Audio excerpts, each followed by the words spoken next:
Thanks a lot. I'm really honored to be invited to this meeting. This is the ecology and the biogeochemistry of DOM in inland waters. And what I'm presenting here today is to a large extent the work of some people you see listed here. Kati Nattermeier, Nuria Catalan, Ann Kellerman, Dolly Kodawala, and Alina Mostovaya. They are current and previous postdocs and PhD students. Jeff Hawks, Thorsten Dittmar has also been part of this. And as a starting point, inland waters, they really perfuse the landscape. This is on the left there, you see Sweden, and we zoom in at some arbitrary place and we blow it up, and all the green is water. In the case of Sweden, 9% of the landscape is covered by water. This might seem extreme, but it's the average global number is 4%, so it's not that far off from the kind of average situation. And all that water is to a very large extent in small water bodies, which have a lot of interface with the terrestrial environment, and they import a lot of organic matter from land, and mostly in the form of dissolved organic matter. And these lakes make up gradients of DOM concentration. Some are really clear, others are really highly colored.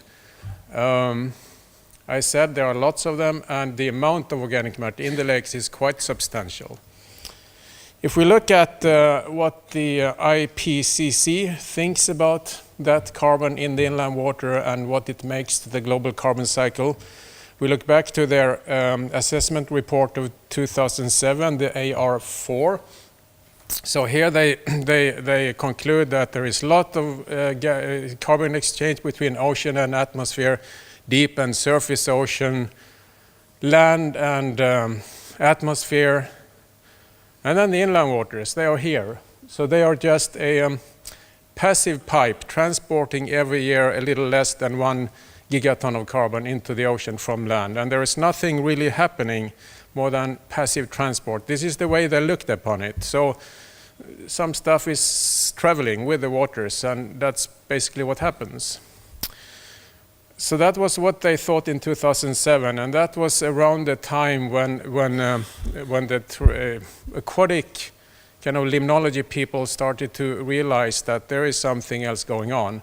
We have known for a long time that organic matter is dynamic and it's subject to various process of degradation, etc. But we started to realize that at a global scale, quite a lot of organic matter from land, as it travels into the waters, becomes subject to mineralization that creates methane and carbon dioxide going to the atmosphere, and it also creates a carbon sink in the sediments. And it's interesting, but it's also quantitatively significant. So this is one of half a dozen recent efforts to see how much is it really.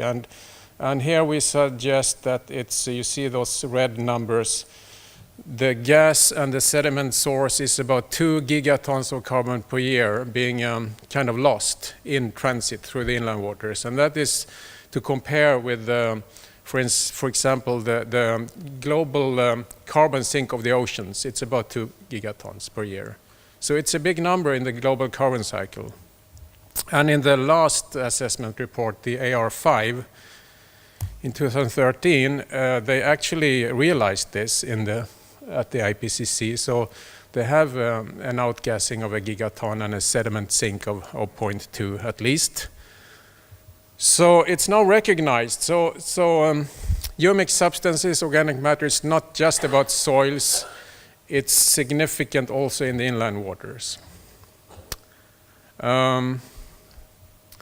I showed you this one before. We have these spectacular gradients of water color across lakes, streams, etc. And why is that? It's very much just a matter of time, actually. This is a not so new paper any longer, but here we compare. You see at the map there, that's the most of Sweden on that map. It's the gray area is about more than 1,000 kilometers north-south. It's 21 big watersheds Each one has thousands of lakes, streams, and there is a river outlet in 20 of them into the Bothnian Bay and the Bothnian Sea at the Baltic side. One is going to the Atlantic side. But if you plot them on the graph there, the water residence time in that watershed correlates to the loss of the imported organic matter in transit. So the longer the water sits, the more is lost as outgassing and a little bit as a sediment sink. So you just wait and it disappears. And there are several factors that contribute to this disappearance. It's degraded. When I point with my pointer, does it, I cannot point, right? Can I? No. I will try without. It's degraded by microbes and by photochemistry, and it's also flocculating and settling onto the sediment. That flocculation is, so the sediment sink or the sediment storage of carbon in these lakes is quite substantial. At the landscape scale, this is an example from Finland, which is very lake rich, and it's a boreal taiga basically. So in that landscape, the organic matter in the sediments of the lakes is comparable to the carbon that sits in the forest around them. And what's imported to the lakes is not so much particles. It's basically mostly dissolved or colloidal, what we operationally define as dissolved. And that wouldn't settle. So what we have found then happens is that dissolved stuff comes into the lakes. It flocculates into particles in the lakes by in situ processes, and then it settles onto the sediment. So the simplest way of looking on the kinetics of this degradation, that would be a first order exponential decay. So the DOC would decrease over time with just one rate exponentially. Of course, that's not the whole truth. We know that the material is really complex, that molecular thing, I know, you know that it's maybe not the best representation, but at least it's a cartoon that tells that it's complex and diverse. It's very diverse, and we expect then also the decay rates of the various components to be variable. So a more realistic representation would be a reactivity continuum. So the compounds that are, if over time in a batch, the most labile compounds would disappear quickest and in the beginning, and over time the overall decay constant would decrease. And this is actually what we find also in nature. This is a case of a comparison of several hundred bioassays and field studies of kind of field budgets of organic carbon. And we see that with increasing retention time, the overall decay rate decreases. It's fascinating to see that if we combine that data with data of how fast organic matter disappears in marine sediments, they line up, at least in this log-log kind of shape. So over 10 orders of magnitude of time, we have about 10 orders of magnitude of decay rates of organic matter. The longer the material sits, the more resistant it becomes. If we compare different habitats, we see that to the right part there, we see that marine sediments, they decay not so fast, very slow, and then ocean DOC, maybe 100-year, half-time soils, a number of decades or so, litter quite rapidly, and inland water, dissolved organic matter, has a half-life of something like a couple of years. So they are a hotspot of decay of organic carbon. There was another paper that followed up on what we did, and here, this is the one. They compared about 80 water bodies. They made input-output budgets of organic matter. And here they are. They line them up according to how fast DOC disappears. To the left, the red end, you have fast decay. And they find cases of kind of a balance, no net change, and they find cases where it doesn't decay, it actually increases. And towards that end, you see an increasing number of green and red bars, and those are the more eutrophic systems where you have in situ new production of organic matter. But if they then bin the ones that have a loss, they bin them according to loss rate, or water residence time here, and they find that those that have the fastest decay, the shortest half-life, if they apply an overall decay rate to the whole material, in those cases the loss is actually faster than predicted. In the other end, it's slower than predicted. That's in this continuum where maybe the more recalcitrant compounds dominate, and maybe also where you have a higher signal from in situ new production of organic matter.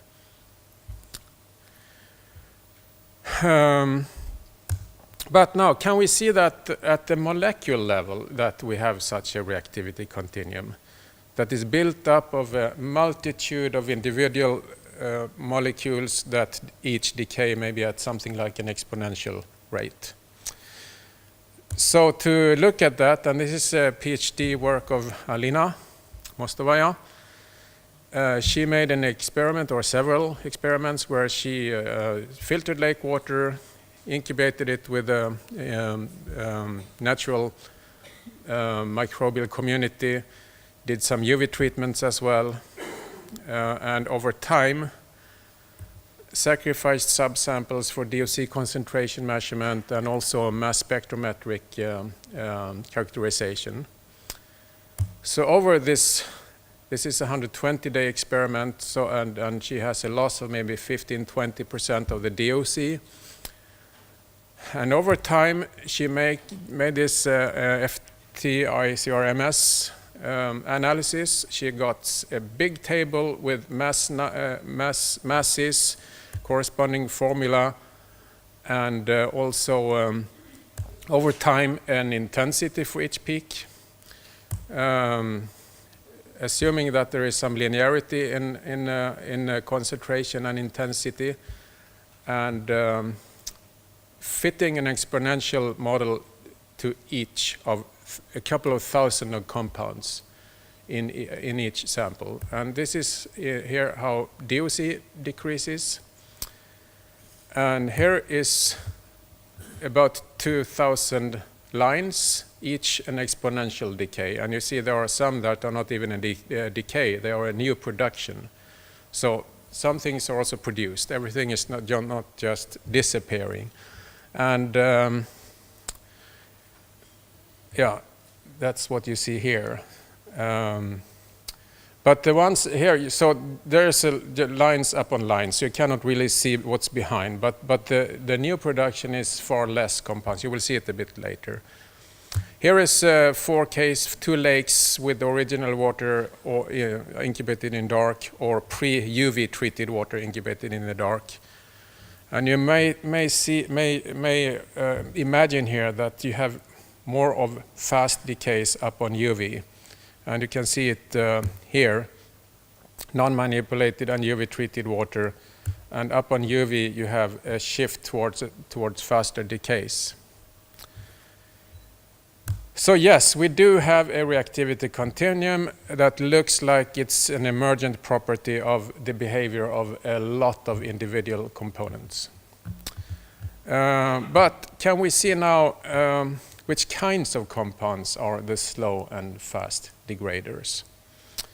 To have a little bit of insight into that, so what we then did was to plot this in a Van Crevelen diagram. So this is basically stoichiometric diversity of all those compounds.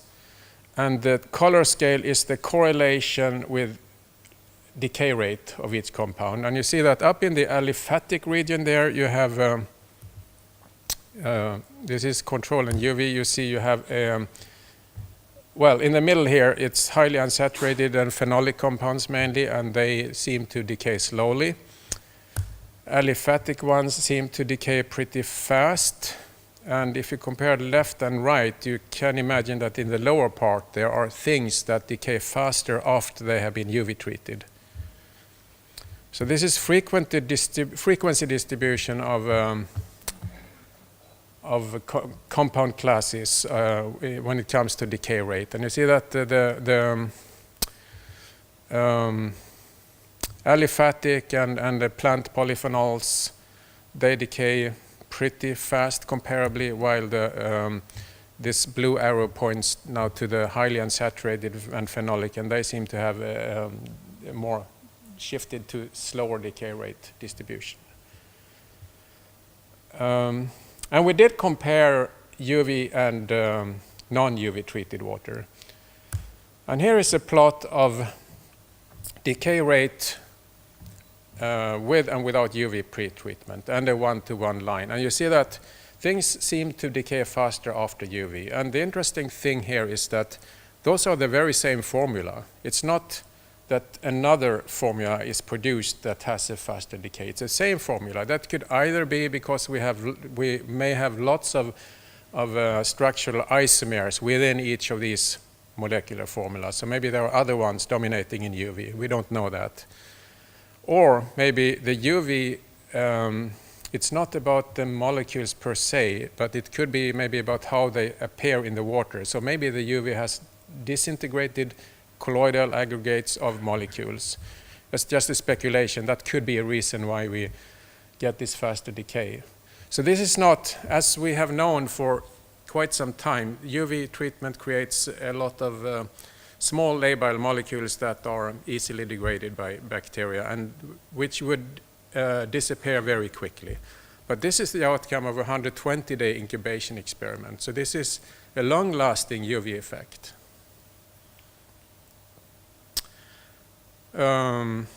So yes, there is some pattern in degradability among compound groups. They overlap a lot. And we see a long-term photochemical effect. But now, can we see what we've seen here, the effect of time? Can we see that in nature, comparing the residence times of different water bodies? Would that have some similar effect to what we see in the lab? And here's one example. This is a paper from a few years ago, and what you see here is Lake Mälaren. That is the lake at the very eastern side is Stockholm, and it's about 200 kilometers to the western point. This is a major drinking water reservoir of the greater Stockholm region. Well, like 1.5 million get their water from this lake. And most of the water and most of the DOC comes in at the west, and it travels through the lake. And the color scale here is a scale in theoretical water residence time. So in the western basin, it's less than a month. In the most eastern one, it's almost 3 years. So during that travel time, will we see a change in the DOC? Here are some results. It looks like the DOC has a half-life of 6 years. If you assume this is like a batch. The color of the DOC has a much shorter half-life. So the color disappears faster than the DOC. And the iron disappears even faster. And the freshness index, the lower one, is just one of the things we did which suggests a change in the quality of the DOC. So we think that maybe humic matter type DOC is co-precipitated with iron, because iron is also lost so quickly over time in this lake. And the lake is gradually enriched in non-colored material that is not precipitated with iron, and it may also be partly a result of in situ new production of DOC. It's a fairly nutrient-rich system, so there are algal blooms, etc. sometimes. I think this one repeats what I said. And I will show another example of this in situ pattern. This is we had the luck to get some water from the National Monitoring Program of Lakes, where they every so often go to lots of lakes across the country in a at the same time, more or less, with helicopter, and they get water and they analyze all their things and they give us a little bit. So this is Sweden, and it's 1,600 kilometers. It's from 55 to 69 degrees north, and a temperature gradient of I think 5 or 6 centigrades. So it's quite a climatic gradient in this graph. We did a analysis of fluorescence and a parafac modeling. This is postdoctoral work of Dolly Kodrawalla. This is now the fluorescent components that came out, and above them is a PLS, partial least square correlation. So the parafac components are now the dependent variables, and the green ones to the left, you have things like long water retention time, pH. To the right, you have things like color, iron, DOC concentration. So it looks like we have a shift from red shifting kind of the fluorescence with more wet kind of terrestrially influenced like conditions. We see that also with the mass spec data. This is not 600 lakes. We did that on 120 of the lakes. This is the PhD thesis of Anne Kellerman.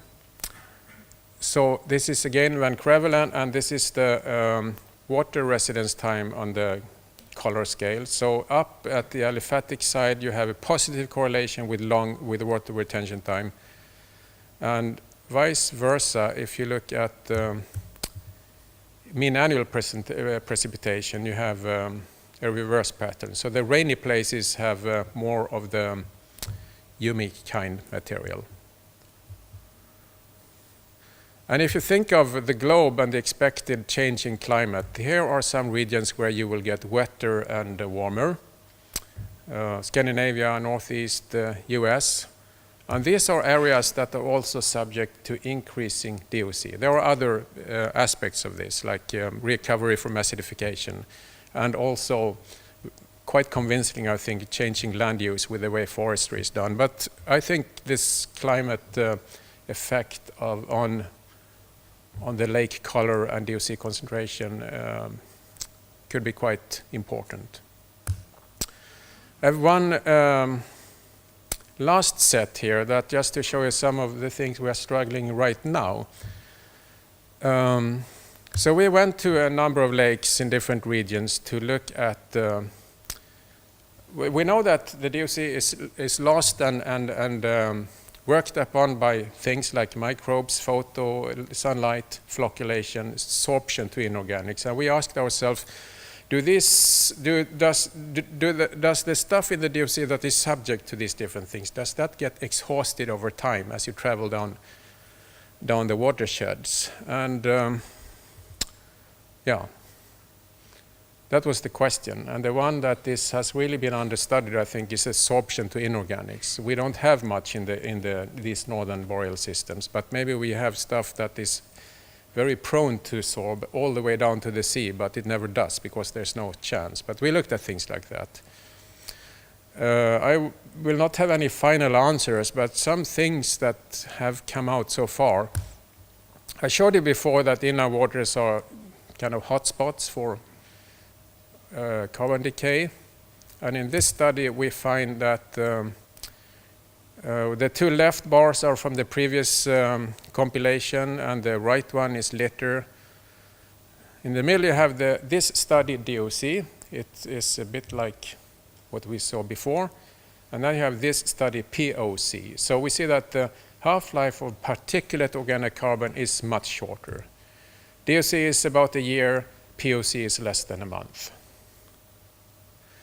What we also see is that POC is a tiny fraction of the total organic carbon. It's never above 10%. throughout this continuum of many samples that we have. And it represents half of the loss of organic carbon.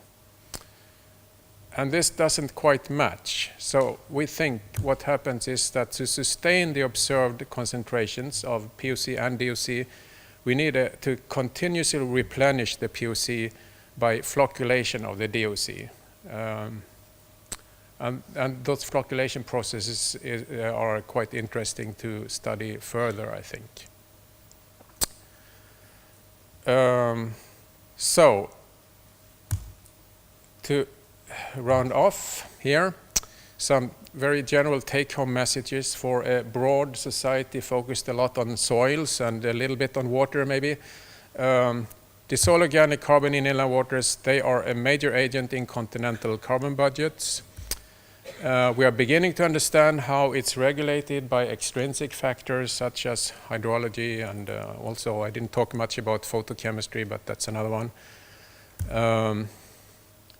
The conventional knowledge that so humic matter is the most refractory part, that is false. We see that color material being lost relatively quickly, and we still have a lot to learn about the mechanisms behind this recalcitrant and the degradation and how that shapes the material. And I remind you again that what I've been showing, I didn't do all of that. I've been a little bit involved, but here is again the list of co-workers. And thanks a lot.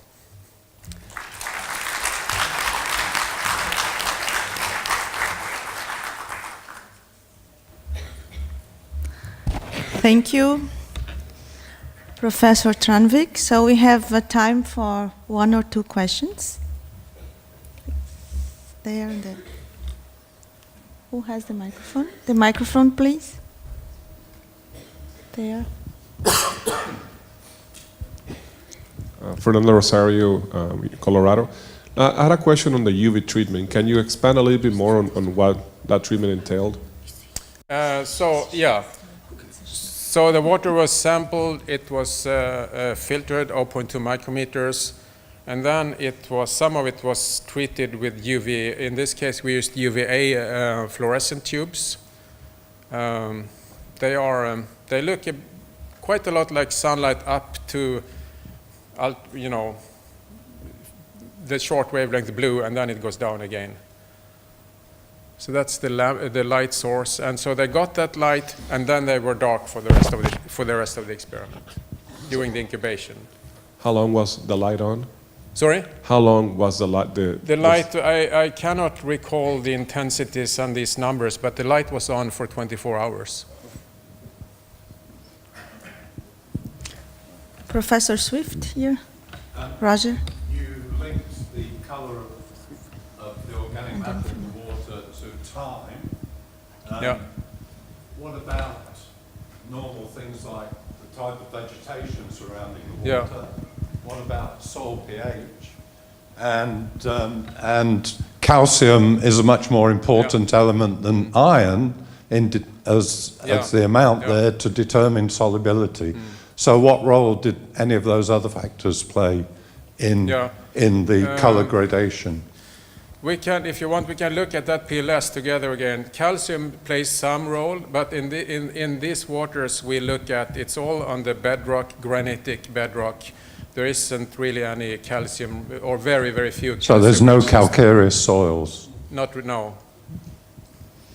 That was answer to one part of my question. Okay, and what was the other one? Oh, surrounding vegetation. Yeah, it's pretty, well, we have seen some effect of the proportion of wetland, for example, which in this case is basically sphagnum bog versus spruce and pine forest, mostly in most of these places. So that has some effect with more highly colored material from the peat. Compared to the, and soil pH was another one. Soil pH would be, there is a pH effect, yes, but we don't have a dramatic pH gradient with this granitic kind of shield. Nice information you have. My question goes into the direction of organic micropollutants. You know, they don't show up normally in DOC and they don't show up in UV or... I stop here, thank you. No, go on. Please go on. Huh? Can I? Okay. So we know that the micropollutants have a tremendous impact on degradability. And now talking on adsorption processes, this is used also in water treatment to get rid of these pollutants. Yeah. So if you have organic micropollutants involved in this business, and inland water is tremendously showing more effects than other water sources. Have you looked at the possible influence of those micropollutants? No, we haven't. The closest we got is when we look at this Lake Mälar and the one by Stockholm, we know that there is the actual drinking water problem is a lot about non-corrode material. Largely, we think from algal blooms, but there could be other things like micropollutants, and we haven't studied that. Okay, so something for the future. Yeah. Thank you. Thank you. Thank you again.